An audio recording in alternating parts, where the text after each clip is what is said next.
नमस्कार, क्यापिटल समाचारमा स्वागत छ। म कुलचन्द्र विष्ट। सुरुमा अहिलेसम्मका मुख्य समाचारका शीर्षकहरू। प्रमुख प्रतिपक्षी दल नेपाली कङ्ग्रेसद्वारा आफ्नो नेतृत्वमा नयाँ सरकार गठनको लागि औपचारिक पहल सुरु। माओवादी सकारात्मक, जसपाले माग्यो छलफलका लागि समय। माओवादी केन्द्र छोडी एमाले प्रवेश पश्चात सांसद पद गुमाएका 4 जना नेता फेरि मन्त्री नियुक्त। शुक्रबार नै पद तथा गोपनीयताको शपथ ग्रहण। कोरोनाका कारण थला परेको सौराहाको पर्यटन व्यवसाय अझै पूर्ववत रूपमा फर्कन सकेन। होटल तथा रेस्टुरेन्ट आधा क्षमतामा सञ्चालन भइरहेको व्यवसायीहरूको गुनासो। भारतमा कोरोना भाइरस संक्रमण तीव्र। शुक्रबार अहिलेसम्मकै सर्वाधिक संख्यामा संक्रमण पुष्टि।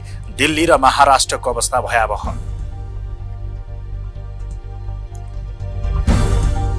र पोखरामा जारी 19औं संस्करणको आहार आरा गोल्ड कपको फाइनल खेल शनिबार हुँदै। उपाधिका लागि सङ्कट बोइज क्लब र अफ्रिकन रुट्स एसोसिएसन भिड्ने।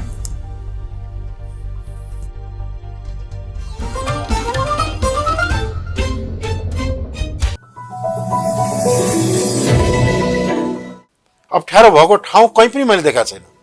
कुनै काममा कसैले अप्ठ्यारो पारेको त देखिँदैन।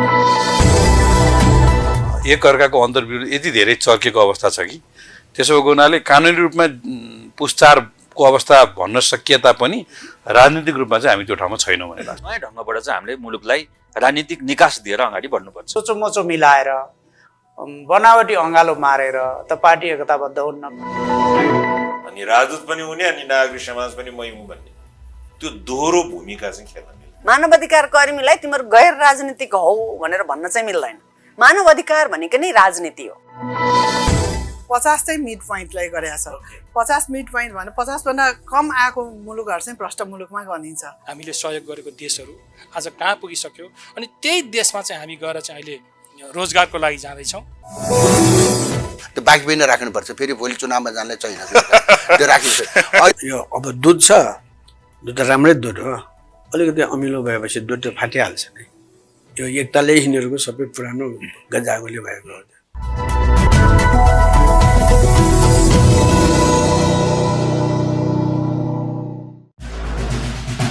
शिक्षा संसारमा शक्तिशाली हतियार मात्र होइन, मानव जीवनलाई बदल्ने बौद्धिक सम्पत्ति पनि हो।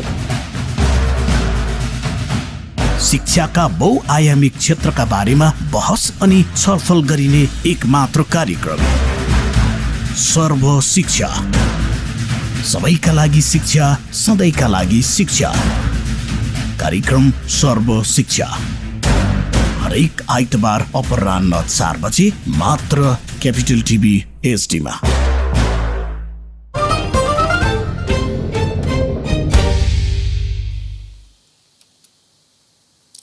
क्यापिटल समाचार अब विस्तारमा। प्रमुख प्रतिपक्षी दल नेपाली कङ्ग्रेसले आफ्नो नेतृत्वको नयाँ सरकार गठनका लागि औपचारिक पहल सुरु गरेको छ। नेपाली कङ्ग्रेसका सभापति शेरबहादुर देउवाले शुक्रबार नेकपा माओवादी केन्द्र र जनता समाजवादी पार्टीसँग नयाँ सरकारको समीकरणबारे औपचारिक छलफल गर्नुभएको हो। सभापतिको निवास बुढा नीलकण्ठमा भएको 3 दलको बैठकमा नेपाल कम्युनिस्ट पार्टी माओवादी र जनता समाजवादी पार्टीको बीच सत्ता समीकरणको विषयमा छलफल भएको छ। सभापति देउवालले कङ्ग्रेस केन्द्रीय समितिको निर्णय अनुसार कङ्ग्रेसको नेतृत्वमा नयाँ सरकार बनाउने प्रस्ताव राख्दै सो सम्बन्धमा धारणा माग गर्नुभएको थियो। बैठकपछि सञ्चारकर्मीलाई संक्षिप्त प्रतिक्रिया दिँदै जसपाका अध्यक्ष महन्त ठाकुरले पहिलोपटक कङ्ग्रेसको तर्फबाट सरकार गठनको प्रस्ताव आएकाले यसबारे पार्टीमा छलफल गरेर निर्णय गर्ने कुरा बैठकमा राखेको बताउनु भयो। नेकपा माओवादीका नेता नारायण काजी श्रेष्ठले बैठकमा नेपाली कङ्ग्रेसको नेतृत्वमा नयाँ सरकार बनाउने प्रस्ताव सभापति देउवाले गरेको बताउनु भयो। प्रधानमन्त्री ओली सर्वसत्तावादी भएको र उनले राज्य सत्ता कब्जा गर्न खोजेको भन्दै देउवाले ओलीबाट लोकतान्त्रिक चुनाव हुन नसक्ने भन्दै ओलीको विकल्पमा आफ्नो नेतृत्वमा नयाँ सरकार गठन गर्ने प्रस्ताव अघि सारेको नेता नारायण काजी श्रेष्ठले बताउनु भयो। नेपाली कङ्ग्रेसका प्रवक्ता विश्वप्रकाश शर्माले नयाँ सरकार गठन सम्बन्धमा कङ्ग्रेसले गरेको पहल स्वरूप बसेको पहिलो बैठक सकारात्मक भएको प्रतिक्रिया दिनुभयो। छलफल पुरै सकारात्मक भएको भन्दै जसपाले छिट्टै निर्णय गर्ने र अर्को बैठक पनि चाँडै नै बस्ने विश्वास आफूले लिएको बताउनु भयो। केन्द्रीय समिति बैठकले संस्थागत रूपमा गरेको निर्णय अनुरूप कङ्ग्रेसले छलफल अघि बढाएको र नयाँ सरकारको समीकरणको सम्बन्धमा सभापति देउवा, वरिष्ठ नेता रामचन्द्र पौडेल, नेता कृष्ण प्रसाद सिटौला, उपसभापति र महामन्त्री लगायतको उपस्थितिमा साझा रूपमा सरकार गठनको प्रस्ताव गरिएको प्रवक्ता शर्माले स्पष्ट पार्नुभयो।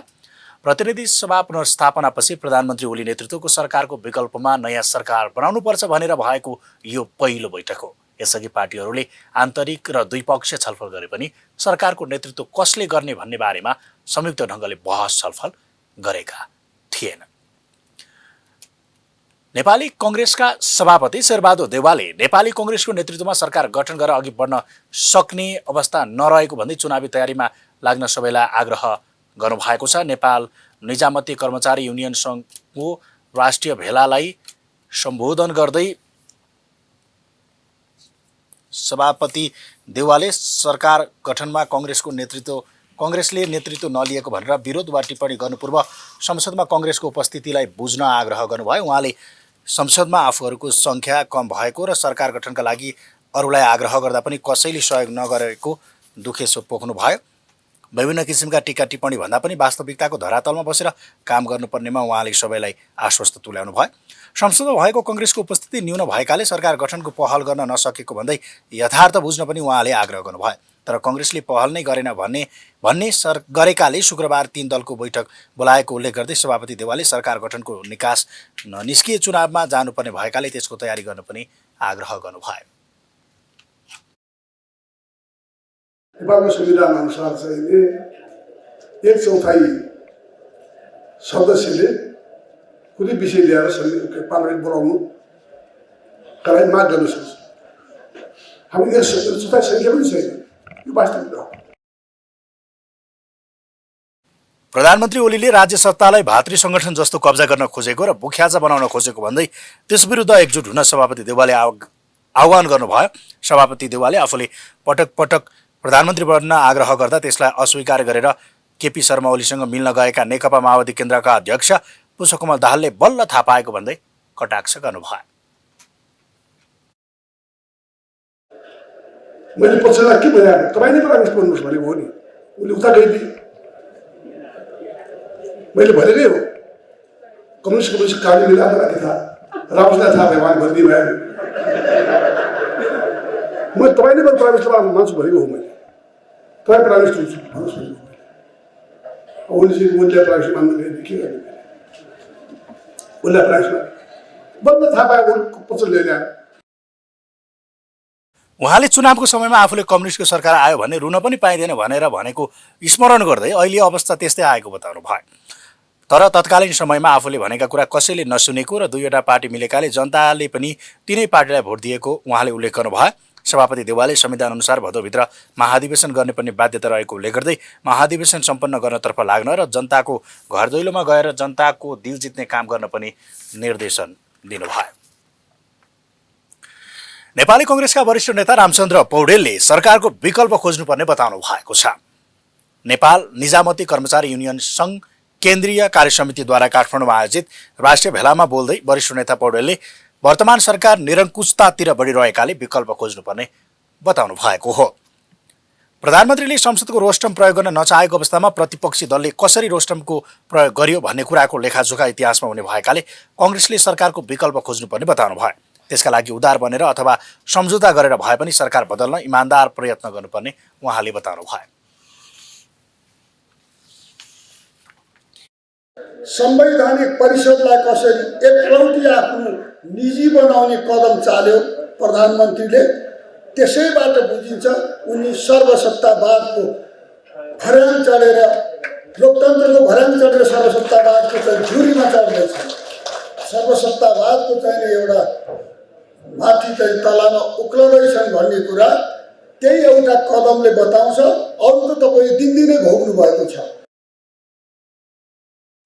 पार्टीको अधिवेशन सम्पन्न हुन नसकेको स्थितिमा चुनावमा जाँदा कङ्ग्रेस नरहने स्थिति आउन सक्नेतर्फ अहिले नै सचेत बन्नुपर्ने पनि वरिष्ठ नेता पौडेलले बताउनु भयो। अहिलेको सरकारको कारण लोकतन्त्र बच्ने अवस्थामा नरहेकोले लोकतन्त्र बचाउनका लागि पनि कङ्ग्रेसले आफूलाई बचाउनु पर्ने बताउनु भयो। समुदायलाई लोकतान्त्रिकरण गर्न आफूलाई पनि लोकतान्त्रिकरण बनाउन तयार हुनुपर्ने पनि उहाँले बताउनु भयो। अहिले कम्युनिस्टहरू पक्षपातको शासनमा उत्रिएकाले त्यसको लडाईँमा लाग्न कर्मचारीहरूलाई आग्रह पनि गर्नुभयो।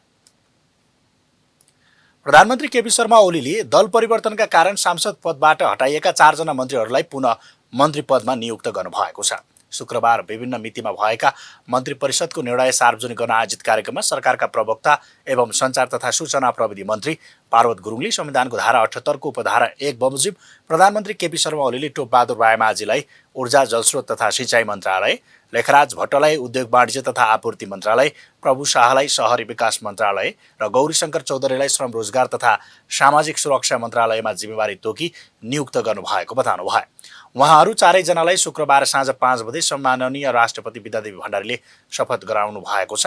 यस्तै मन्त्री परिषदको बैठकले नेपाल भारत रेल सेवा सम्झौता 2004 मा संशोधन गर्ने गरी तयार गरिएको लेटर अफ एक्सचेन्जको मस्यौदा स्वीकृत गर्ने र नेपालको तर्फबाट हस्ताक्षर गर्ने उद्योग वाणिज्य तथा आपूर्ति मन्त्रालयका सचिवलाई अख्तियार प्रदान गर्ने निर्णय गरेको छ। यस्तै गृह मन्त्रालयलाई 27 जना विदेशी नागरिकहरूले बुझाउनुपर्ने भिसा दस्तुर एवं विलम्ब शुल्क बापत अमेरिकी डलर 4,72,360 र जरिवाना बापत 13,50,000 बिनादी 3 महिनाभित्र नेपाल छाड्न प्रस्थान अनुमति दिने निर्णय पनि गरेको छ।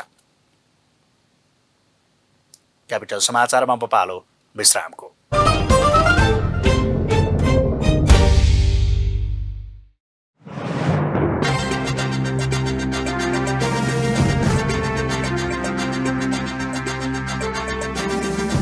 काठमाडौँ महानगरपालिकाले पुरानो कमल पोखरीको पुनर्निर्माणमा मनोमानी दोहोर्याएको छ।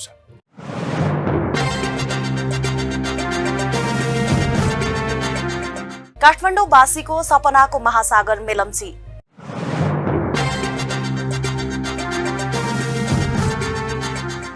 अहिलेको राजनीतिक दाउपेच हेर्दा लाग्छ बालुवा निचरेर तेल आउँदैन। अब यस्ता पात्र र प्रवृत्तिलाई जनताले टुप्पी समातेर गालामा चड्कन हान्नै पर्छ।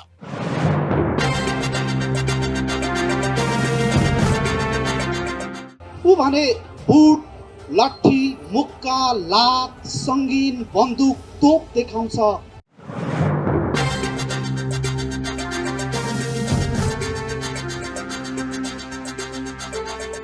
संविधान जारी भएको दिन असोज 3 गते ब्ल्याक आउट गरेर कालो दिन मान्दै आएको जसपाले प्रदेश 2 मा संविधानको रक्षाका लागि विरोध प्रदर्शन गर्यो।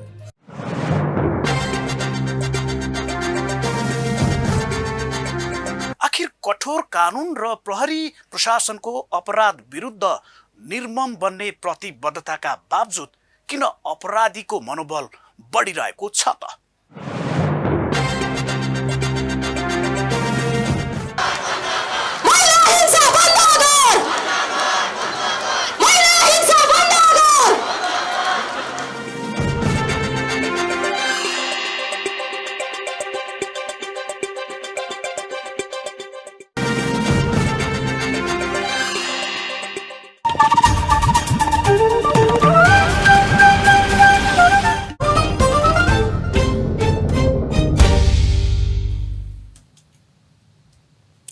विश्रामपछि क्यापिटल समाचारमा स्वागत छ। अब बाँकी समाचार। कोरोना महामारीका कारण थला परेको सौराहाको पर्यटन व्यवसाय अझै पूर्ववत रूपमा फर्कन सकेको छैन। 12 महिना आन्तरिक तथा बाह्य पर्यटकले भरिभराउ हुने सौराहाका होटल तथा रेस्टुरेन्ट अहिले आधा क्षमतामा सञ्चालन भइरहेका छन्। विदेशी पर्यटक अत्याधिक आउने सौराहामा बन्दाबन्दी हटेको लामो समय भइसक्दा विदेशी पर्यटक खासै देखिएका छैनन्। एक रिपोर्ट। नेपालको प्रमुख पर्यटकीय क्षेत्र सौराहामा विदेशी पर्यटक आउने क्रम नबढेपछि व्यवसायीहरू मारमा परेका छन्। विदेशी पर्यटक अत्याधिक आउने सौराहामा कोरोना महामारी रोकथाम तथा नियन्त्रणका लागि बन्दाबन्दी भएपछि पर्यटक आउन छाडेका थिए। तर बन्दाबन्दी हटेको लामो समय भइसक्दा पनि सौराहामा विदेशी पर्यटक खासै देखिएका छैनन्। 12 महिना आन्तरिक तथा बाह्य पर्यटकले भरिभराउ हुने सौराहाका होटल तथा रेस्टुरेन्ट आधा क्षमतामा सञ्चालन रहेको व्यवसायीहरूको गुनासो छ। अहिले आन्तरिक पर्यटकबाट खर्च धान्नुपर्ने अवस्था रहेको उनीहरू बताउँछन्। अहिले चाहिँ सौरामा यो कोभिडले गर्दाखेरि यो बाहिरी जुन विदेशीहरू पाउन चाहिँ एकदमै कम भन्छन् सर। अनि यो अहिले आउने भनेको हाम्रो स्थानीय भनौँ न लोकल पर्यटकहरू आउने अलिकति त्यो छ बढी छ सर। उहाँहरूले गर्दाखेरि अलिकति यो सौरा चलपल देखिन्छ। र अहिले विदेशी पर्यटन आउँदैनन्, सबै आन्तरिक पर्यटन मात्रै आइरहेको छ। विदेशी पर्यटन किन आउँदैन भने युरोपमै लकडाउन अहिलेसम्म खुलेको छैन, त्यसले गर्दाखेरि यहाँको आन्तरिक पर्यटनले मात्रै व्यापारमा सहयोग टेवा पुर्याएको छ। असोजदेखि चितवनमा पर्यटन व्यवसाय सञ्चालनमा आए पनि अपेक्षा अनुसार पर्यटक नआएपछि व्यवसायीले देशका विभिन्न क्षेत्र पुगेर घुमौं सौराहा अभियान सञ्चालन गरेका थिए। कर्पोरेट हाउस, गैर सरकारी संस्था र सरकारी निकायले सौराहामा तालिम गोष्ठी सुरु गरेपछि भने व्यवसायीहरूलाई केही राहत मिलेको छ। यस्तै आन्तरिक पर्यटक आउने क्रम पनि बढेको छ, तर विदेशी पर्यटकको संख्या भने अझै बढ्न सकेको छैन। हिजो र आज बिहान पनि हामी हेर्दाखेरि लगभग विदेश पर्यटकहरूको हिसाबले हेर्ने लगभग 10% जस्तो मात्रै लाग्छ र आन्तरिक पर्यटकहरूको अवस्था हेर्ने हो भने पहिलाको भन्दा अझ राम्रो जस्तो चाहिँ देखिन्छ। त्यो हिसाबले हेर्दाखेरि सौरा अहिले सुरक्षित नै, सबै हिसाबले सुरक्षित नै देखिन्छ। सँगसँगै यहाँको आतिथ्यता सबै पाटोबाट हेर्दाखेरि पनि हिजोको भन्दा मार्केट फरक रहेको र नेपालीलाई पनि सम्मान गर्ने पद्धति चाहिँ विकास भएको। हिजो अलिकति प्रायोरिटी विदेशी पर्यटकहरूले पाउँथे भने अहिलेको अवस्था हेर्दाखेरि नेपाली पर्यटक र आन्तरिक पर्यटकलाई पनि सम्मान गरेको अवस्था छ। त्यो सबैले हिसाबले हेर्दाखेरि अहिले सुरक्षित नै जस्तो लाग्यो मलाई। कोरोना जोखिम न्यूनीकरणका लागि गरिएको लकडाउनले सौराहाको पर्यटन क्षेत्रमा करोडौंको क्षति भएको व्यवसायीहरूले बताउँदै आएका छन्। सरकारले कोरोनाबाट पुगेको क्षति कम गर्न राहत प्याकेजको घोषणा गरे पनि कागजी जटिलताका कारण राहत प्राप्त गर्न नसकेको व्यवसायीहरू बताउँछन्। यसर्थ कोरोनाले थलिएको सौराहाको पर्यटन व्यवसायलाई प्रवर्धन गर्नका लागि निजी र सरकारी निकायबाट राष्ट्रिय एवं अन्तर्राष्ट्रिय क्षेत्रमा प्रचार प्रसार गर्नुपर्ने अवस्था छ भने व्यवसायीहरूलाई उपलब्ध गराउने भनिएको आर्थिक प्याकेज व्यवहारमा लागू हुन आवश्यक छ। नेपालमा थप 288 जनामा कोरोना भाइरस संक्रमण पुष्टि भएको छ। स्वास्थ्य तथा जनसङ्ख्या मन्त्रालयका अनुसार 4071 जनाको PCR परीक्षण गर्दा 288 जनामा कोरोना पोजिटिभ देखिएको हो। यो सँगै नेपालमा कुल संक्रमितको संख्या 2,79,388 पुगेको छ। गत 24 घण्टामा 127 जना संक्रमण मुक्त भएका छन्। यो सँगै नेपालमा निको हुनेको संख्या 2,73,735 जना पुगेको मन्त्रालयले जनाएको छ। मन्त्रालयका अनुसार हाल 84 जना क्वारेन्टाइनमा छन्। गत 24 घण्टामा कुनै पनि कोरोना संक्रमितको मृत्यु भएको छैन। हालसम्म नेपालमा 3038 कोरोना संक्रमितको मृत्यु भएको छ। स्वास्थ्य तथा जनसङ्ख्या मन्त्रालयले 25 जना भन्दा बढी मानिस भेला नहुन आग्रह गरेको छ। कोभिड-19 संक्रमणको दोस्रो लहर आएसँगै मन्त्रालयले 25 जना भन्दा बढी मानिस भेला हुन नदिने व्यवस्था गर्न मन्त्री परिषद समक्ष प्रस्ताव लगिएको मन्त्रालयका प्रवक्ता डाक्टर जागेश्वर गौतमले बताउनु भयो। गौतमले school, college, cinema hall, party palace, जुलुस लगायत सबै बन्द गर्नुपर्ने अवस्था आएको बताउनु भयो। अहिले देखिएका संक्रमितहरूमा जटिल प्रकृतिको लक्षण देखिएको र संक्रमण दर पनि बढेर गएकाले सावधानी अपनाउनु पर्ने बेला आएको बताउनु भयो।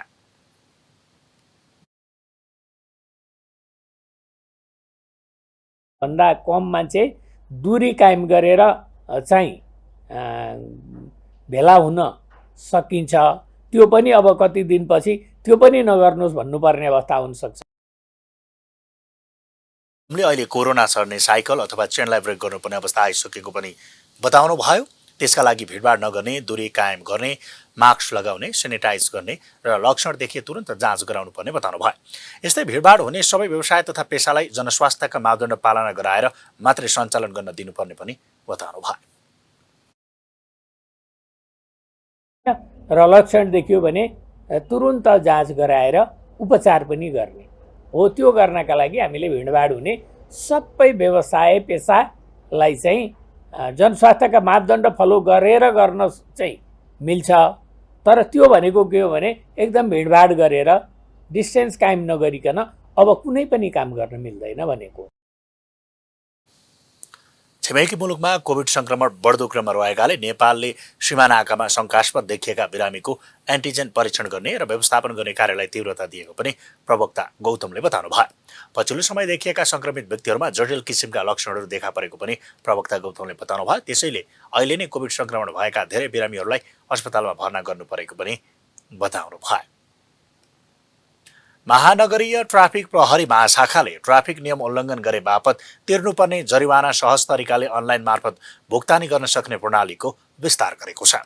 महाशाखाले शुक्रबार फोन पे प्रणाली र नेपाल क्लियरिङ हाउस लिमिटेडसँग सम्झौता गरी सेवाग्राहीले आफ्नो बैंक खाता मार्फत सिधै जरिवाना तिर्न सक्ने प्रणालीको विस्तार गरेको हो। यसअघि नै सुरुवात भएको अनलाइन भुक्तानीको सेवालाई सबै सेवाग्राहीको पहुँचमा पुर्याउने उद्देश्यले महाशाखाले विभिन्न भुक्तानी प्रदायक कम्पनीहरूसँग सम्झौता गर्दै आएको छ। सम्झौता पत्रमा महाशाखाका प्रमुख एवं प्रहरी वरिष्ठ परीक्षक जनक भट्टराई, फोन पेको तर्फबाट दिवस कुमार सापकोटा र नेपाल क्लियरिङ हाउस कनेक्ट आइपीएसको तर्फबाट मुन्नीराज भण्डारीले हस्ताक्षर गर्नुभयो।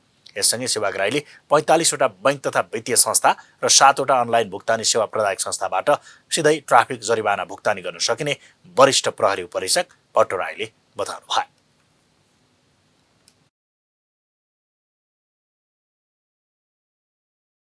सेवाग्राहीलाई अथवा चाहिँ जरिवाना तिर्ने मान्छेलाई सम्पूर्ण अप्सनहरू खुला गरिदिने, जोसँग जे सुविधा छ त्यसबाट उनले तिर्ने चाहिँ मौका पाओस्।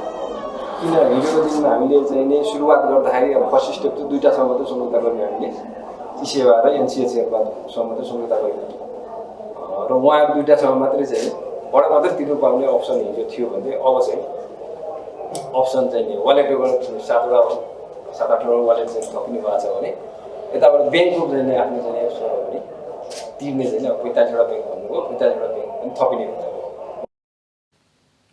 ट्राफिक महाशाखाले ट्राफिक जरिवाना रकम, traffic violence record system, Nepal सरकारको राजस्व व्यवस्थापन सूचना प्रणाली र सेवा प्रदायक संस्थाहरू बीचमा आबद्ध भई रियल टाइममा सम्बन्धित बैंकको खाता मार्फत भुक्तान हुने गरी प्रणाली विकास गरेको जनाएको छ।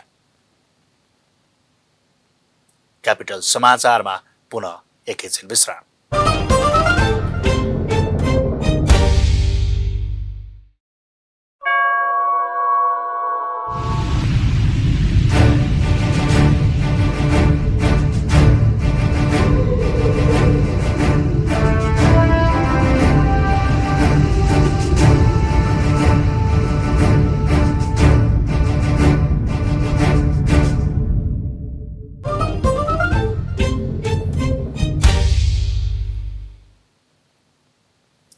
विश्रामपछि क्यापिटल समाचारमा पुनः स्वागत छ। अब पालो आर्थिक समाचारको।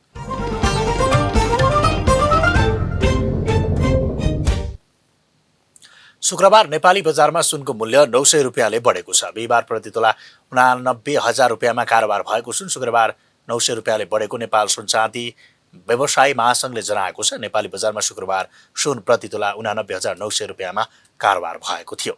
यस्तै बिहिबार 88,550 रुपियाँमा कारोबार भएको तेजाबी सुन शुक्रबार 89,450मा खरिद बिक्री भएको छ। नेपाली बजारमा चाँदीको मूल्य भने स्थिर रहेको छ। शुक्रबार चाँदी तोलामा 1280 रुपियाँमा कारोबार भएको महासंघले जनाएको छ। अब पालो खेल समाचारको।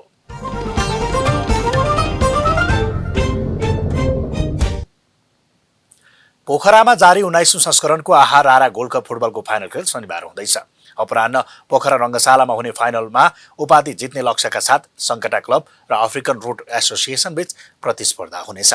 फाइनल अघिको प्रिम्याच कन्फरेन्समा दुवै टिमका प्रशिक्षक र कप्तानले उपाधि जित्नका लागि खेल्ने बताएका छन्। सङ्कटाका मुख्य प्रशिक्षक सल्यान खड्गीले 5 पटकको प्रयासमा फाइनल पुगेको बताउँदै टिमको लक्ष्य उपाधि जित्ने रहेको बताए। सङ्कटाले पहिलो सेमिफाइनलमा एफएफलाई हराएर फाइनलमा स्थान पक्का गरेको हो। अफ्रिकन रुट पहिलो सहभागितामै फाइनल पुगेको हो। अफ्रिकनले दोस्रो सेमिफाइनलमा नेपाल पुलिस क्लबलाई 2-0 गोल अन्तरले पराजित गर्दै सङ्कटासँगको भेट पक्का गरेको हो। अफ्रिकनका प्रशिक्षक सिंगे बोरिसले नेपालकै प्रतिष्ठित उपाधि उचाल्न फाइनलमा उत्कृष्ट प्रदर्शन गर्ने बताए। प्रतियोगिताको विजेता टिमले नगद 10,01,000 रुपियाँ हात पार्नेछ। यस्तै उपविजेताले नगद 5,01,000 रुपियाँ प्राप्त गर्ने आयोजकले जनाएको छ। यो सँगै हामी क्यापिटल समाचारको अन्त्यमा छौँ। अन्त्यमा मुख्य समाचारका शीर्षकहरू फेरि एकपटक।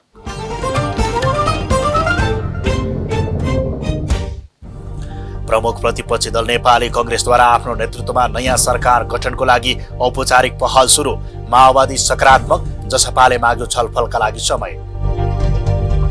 माओवादी केन्द्र छोडी एमाले प्रवेश पश्चात सांसद पद गुमाएका 4 जना नेता फेरि मन्त्री नियुक्त। शुक्रबार नै पद तथा गोपनीयताको शपथ ग्रहण। कोरोना कोरोनाका कारण थला परेको सौराहाको पर्यटन व्यवसाय अझै पूर्ववत रूपमा फर्किन सकेन। होटल तथा रेस्टुरेन्ट आधा क्षमतामा सञ्चालन भइरहेको व्यवसायीहरूको गुनासो। भारतमा कोरोना भाइरस संक्रमणको तीव्र बन्दै शुक्रबार अहिलेसम्मकै सर्वाधिक संख्यामा संक्रमण पुष्टि। दिल्ली र महाराष्ट्रको अवस्था भयावह। र पोखरामा जारी 19औं संस्करणको आहार आरा गोल्ड कपको फाइनल खेल शनिबार हुँदै उपाधिका लागि सङ्कटा बोइज क्लब र अफ्रिकन रुट्स एसोसिएसन भिड्ने।